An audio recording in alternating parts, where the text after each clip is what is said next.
Hello students, AS level chemistry, chapter is atomic structure, lecture number 5. The topic of this lecture is shapes of orbitals. Now in the previous lecture we have studied that there are three types of subshells that are in your syllabus in A levels: subshell S, subshell P and subshell D. Likewise each subshell it can have orbitals. So likewise there can be three types of orbital: S orbital, P orbital and D orbital. The shape of S and P orbital it is in your AS syllabus. The shape of D orbital we will discuss in A2 syllabus. But right now in this lecture I will give you an idea how a D orbital it looks like, so that even in AS you will become able to identify D orbital. Okay, before that you must know what is shape. Shape, it is also known as electron cloud or electron density. How you can define what is shape? You know, electrons they move around the nucleus. When electrons they move around the nucleus, the charge of the electron it is scattered, it is spread around the nucleus. And when the charge is scattered, how it looks like, that is known as shape, electron cloud or electronic density of an orbital. So generally speaking you can say shape of an orbital is the spread or scattering of electronic charge. Spread of electronic charge or scattering of electronic charge, it is the shape of orbital. Now before we study the exact name and before we sketch the shapes of S and P orbitals, let me tell you some detail about subshell P. Now what you must remember about subshell P, you know that subshell P it contains maximum how many electron? It can contain 6 electron, and if we arrange these 6 electron in pairs form, what we can come to know that there can be how many orbitals, how many pairs can be in a subshell P. In a subshell P there can be 3 orbitals, because these 6 electrons they can be paired up into 3 pairs. So that is why you can say subshell P it has 3 orbitals, it has 3 pairs of electron. Now these 3 orbitals, these 3 pairs of electrons, they always have equal energy. Why they have equal energy? Because these 3 pairs of electron, these 3 orbitals of subshell P, they are at equal distance from the nucleus. So we studied that energy depends on distance. So their energy is equal because all the 3p orbitals they are at equal distance from the nucleus. Okay, now the question comes in our mind: if they have equal energy, if they have equal distance from the nucleus, then how we can differentiate them? What is the difference between these three? Yes, there is a difference. What is the difference?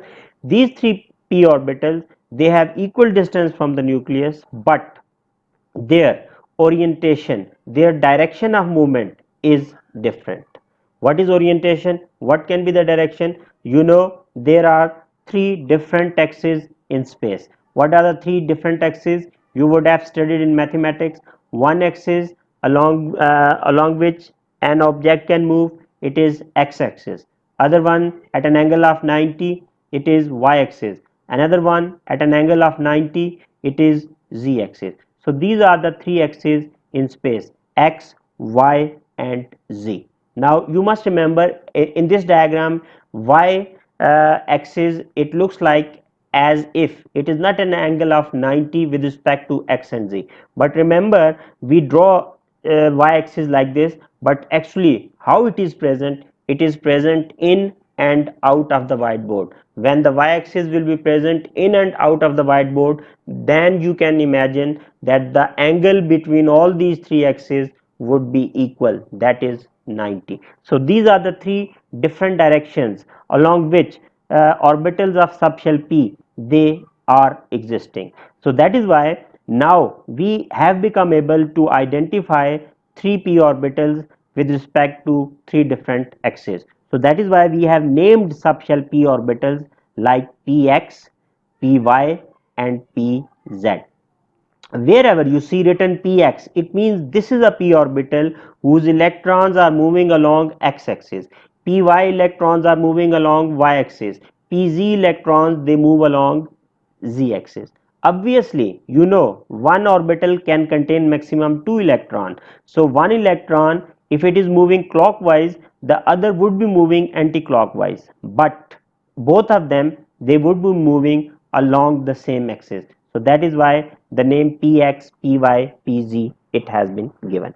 One more way I can express how to, you can remember, how you can imagine how these three orbitals they exist within a subshell p. You can see I am sketching these three orbitals of subshell p together.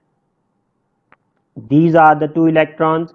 Suppose they are moving, one is moving clockwise, other anti-clockwise along x-axis. Two electrons moving along this direction, suppose z-axis, and two electrons moving along this y-axis. So this is the complete sketch of subshell P. How a subshell P it looks like. Subshell P, it looks like this, that there are three pair of electron. Each pair of electron, it has its own different direction, different orientation with respect to the other two.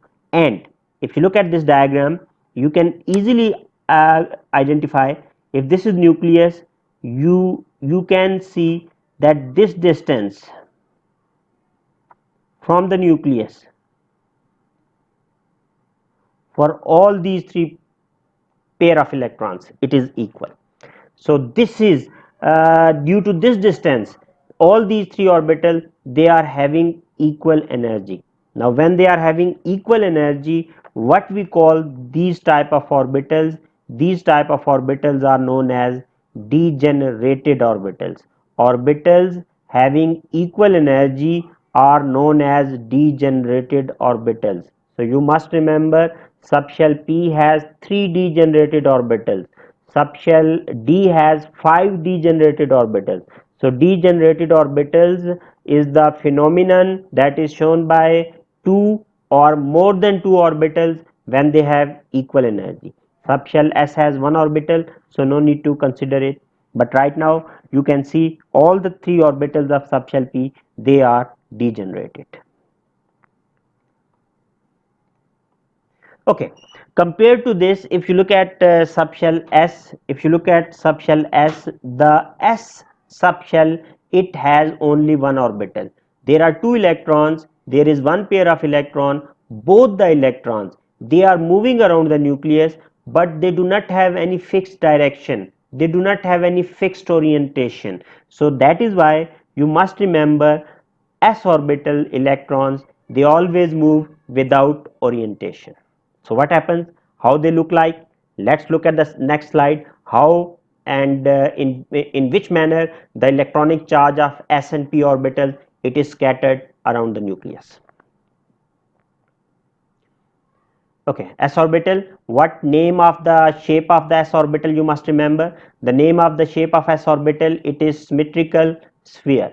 Symmetrical sphere. The, as I told you, the S electrons, they are moving around the nucleus without any proper direction. When they are moving around the nucleus without any proper direction, their charge is scattered around the nucleus like a ball, and since that ball can be divided into two equal halves, we call it symmetrical sphere.